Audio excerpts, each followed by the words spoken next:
بسم اللہ الرحمن الرحیم۔ السلام علیکم ورحمۃ اللہ وبرکاتہ۔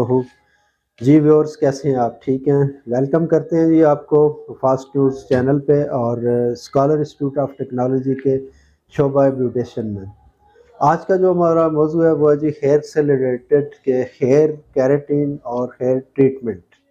یہ کیا چیز ہے، ریبانڈنگ کیا چیز ہے، مختصر اس کا جائزہ لیں گے سلیبس کے حساب سے کہ کافی پرابلمز اس میں آ رہی ہیں اس کو سمجھنے میں۔ کہ عام طور پہ یہ سمجھا جاتا ہے کہ ہیئر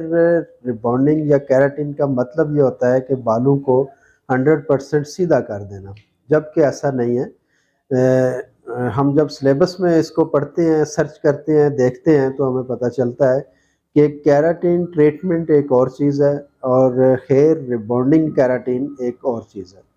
تو ان میں کافی فرق ہے۔ ٹریٹمنٹ میں جسٹ آپ جو پروٹین ہے اس کو بحال کرتے ہیں جو کہ بالوں میں ڈیمیج ہو جاتی ہے، جس کی وجہ سے بال توڑ پھوڑ کا شکار ہوتے ہیں، ان کے کیوٹیکلز اوپن ہو کے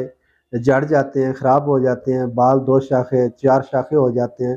تو ان کو ٹریٹ کرنے کے لیے، ان کی پروٹین کو بحال کرنے کے لیے جو ٹریٹمنٹ کی جاتی ہے اسے کیراٹین ٹریٹمنٹ کہتے ہیں۔ تو کیراٹین جو ہے وہ اس پروٹین کا مجموعہ ہے جس سے مل کے بال بنتا ہے۔ تو جب ہم اپنے چارٹ کو دیکھتے ہیں سلیبس میں، جب ہم پڑھتے ہیں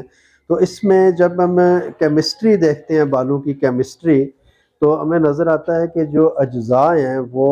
جن سے مل کے بال بنتے ہیں وہ 3 اجزاء، ہائیڈروجن، نمک، ڈائی سلفائڈ یا گندھک، یہ 3 اجزاء ہیں جن سے مل کے بال بنتا ہے، اور اس مجموعے کو ہم پروٹین یا کیراٹین کہتے ہیں۔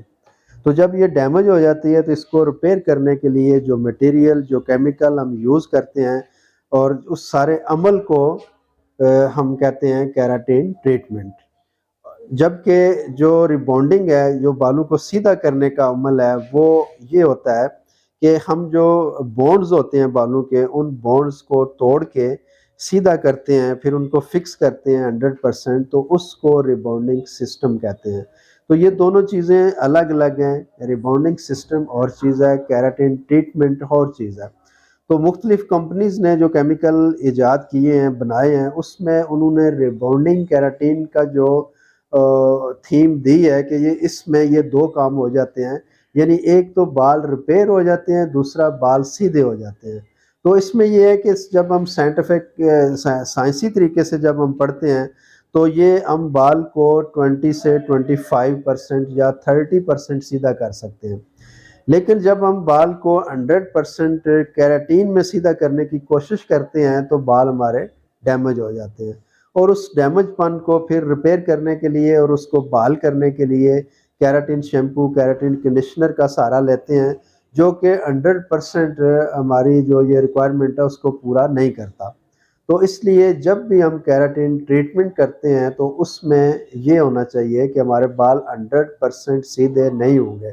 زیادہ سے زیادہ 50% تک گارنٹی دینی چاہیے کہ بال سیدھے ہو جائیں گے، لیکن وہ ٹریٹ ہو جائیں گے، ان میں جو کیراٹین پروٹین کی کمی ہے وہ بحال ہو جائے گی، بال ریپیئر ہو جائیں گے اور ڈیمیج نہیں ہوں گے، لیکن سیدھے 100% نہیں ہوں گے۔ جبکہ ریبانڈنگ سسٹم میں جب ہم کام کرتے ہیں تو اس کیمیکل سے یہ ہوتا ہے کہ بال 100% سیدھے ہو جاتے ہیں، اور اس سیدھا پن کو قائم رکھنے کے لیے جو بھی کمپنی وہ ریکمینڈ کرتی ہے کہ ان کے شیمپو اور آفٹر کنڈیشنرز جو ہوتے ہیں، ڈیپ کنڈیشنر جو ہوتے ہیں، ان کو اگر ہم کنٹینیو جاری رکھتے ہیں اور جو ہدایات ملتی ہیں ان پہ اگر ہم عمل کرتے ہیں تو پھر بال ہمارے 100% سیدھے رہتے ہیں، اور وہ لانگ لاسٹنگ 1 ایئر 2 ایئر تک بھی چلے جاتے ہیں۔ تو یہ تھوڑا سا فرق ہوتا ہے، ہم اپنے کلائنٹ کو مس گائیڈ کرتے ہیں اس کا علم نہ ہونے کی وجہ سے۔ تو کیراٹین ٹریٹمنٹ اور چیز ہے اور ریبانڈنگ اور چیز ہے، اور بالوں کی ساخت کو جب ہم پڑھتے ہیں اور اس کو ہم بونڈز کو کیسے توڑتے ہیں، اور یہ تو ماسٹر کلاس میں ہم اس کو سمجھ سکتے ہیں، گھنٹے 2 گھنٹے کی کلاس ہوتی ہے، اس میں پریکٹیکل بھی اور تھیوریکلی بھی سب کچھ سمجھا کے تو پھر کام کے لیے جایا جاتا ہے۔ تو تمام اسٹوڈنٹس اور بیوٹیشین سے میری یہ گزارش ہے کہ کیراٹین ریبانڈنگ کا کام کرنے سے پہلے کم از کم اس کی تھیوریکلی ایک کلاس لازمی لے لیا کریں، اور پریکٹیکلی بھی کسی ماہر ٹیچر کے سامنے ایک پریکٹیکل کر کے پھر اس کو آپ اپنے سیلون میں اگر کریں گے تو اس کے خاطر خواہ آپ کو فائدے ہوں گے، اور نہ علم ہوتے ہوئے اور نہ سیکھے ہوئے اور نہ سمجھتے ہوئے اگر آپ کریں گے تو نہ پروڈکٹ سے آپ فائدہ لے سکیں گے، نہ کسٹمر سے فائدہ لے سکیں گے، اور نہ ہی اپنے آپ میں آپ سیٹسفائی ہو سکیں گے۔ تو جو بھی کام کریں خاص طور پہ ہیئر سے ریلیٹڈ اور کیمیکل سے ریلیٹڈ اس کی مکمل انفارمیشن، اس کی مکمل کلاس اور اس کی مکمل جو نالج ہے پہلے وہ حاصل کریں، اس کے بعد اس پہ کام کریں تو انشاءاللہ آپ کو بہت فائدہ ہوگا۔ بہت شکریہ۔